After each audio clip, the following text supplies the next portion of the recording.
I'm 22 years old, fresh out of college, and I recently got a job at my old high school as a sort of computer intern in the school basement. The basement of the school is very messy and disorganized, but there is a small 3-person office that's actually very nice down there. It has 3 nice big desks, 2 mini fridges, a flat screen TV mounted on the wall, and oh so satisfying air conditioning, a luxury the students and teachers cannot enjoy in the school. And of course all the school servers and other computery stuff. I got the job because 3 of my old computer teachers flat out adored me. I could actually consider them as real friends, not just teacher figures, so they all helped tremendously in landing me this job.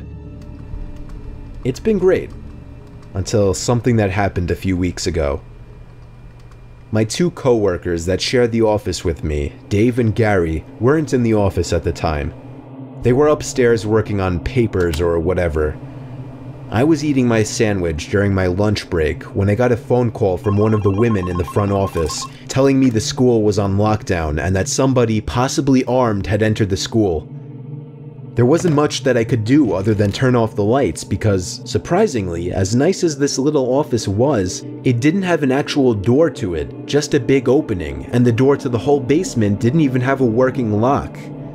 For my own safety, I did turn off all the lights in the office and my computer screen. I kept my phone on the desk, texting both Gary and Dave, but they wouldn't respond. I sat down there in the dark playing games on my phone for like 20 minutes, waiting for the call from up front to tell me to resume working. I had no idea what was happening. I couldn't hear what was going on upstairs from down here, but I was not allowed to make any calls until I was informed that the lockdown was over. Then the noisy basement door opened. As the creaking echoed across the basement and into my office, I sat up from my seat, wondering if I should call out Gary or Dave. I was eager to get some info from them. Someone then came running down the stairs and their footsteps were approaching my office. I pushed away my chair and crawled under my desk. Somebody entered the office but did not turn on the lights. There was just silence. I can't even describe the fear I was experiencing. I felt like if I made one sudden noise, I'd be a dead man. Suddenly, my phone dinged as I got a text message.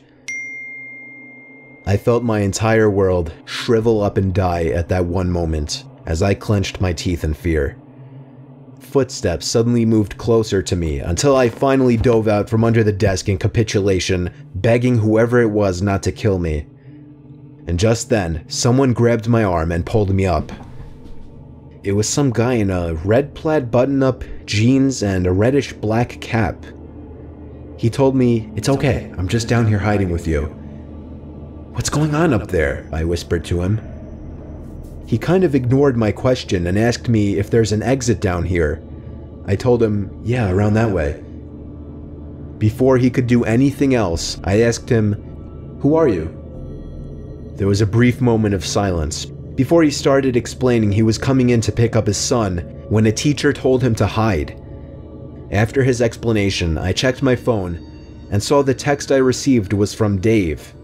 It said, "Dude, this is fucking crazy. Some guy with a gun shot Mr. Buckley. He's wearing a red shirt and a hat. Whatever you do, don't come upstairs." I was about to reread that text out loud to the man, until I realized.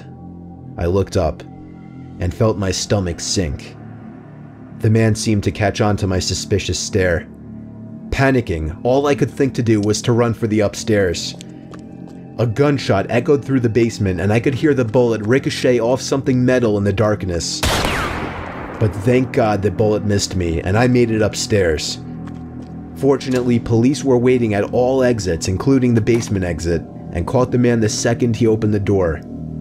More good news, our teacher Mr. Buckley survived the gunshot. It was later determined that the man and Mr. Buckley had some beef for whatever reason, but that was never revealed. All we know is that Mr. Buckley couldn't have done anything that would have warranted this kind of reaction. And I know that the sound of that gunshot will forever echo in my mind.